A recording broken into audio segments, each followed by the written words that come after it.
after the French and Indian War, when the British were in a lot of debt, they had to pay it off, and they did start passing some taxes. One of the first groups they passed, even before the Stamp Act, was the Sugar Act, where they started to place taxes on a lot of the sugar and trying to force people to trade certain ways and making sure that they bought goods that were taxed that the British people made money off of.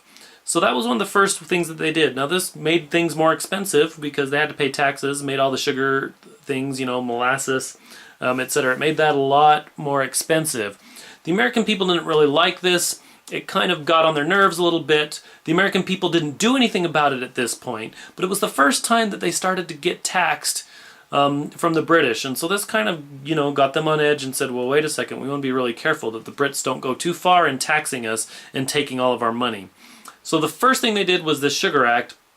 The Americans didn't do too much about it, but the next step, when we get to the Stamp Act, the Americans start to react. So these first steps are just kind of small steps of taxing the Americans that helped move towards the revolution.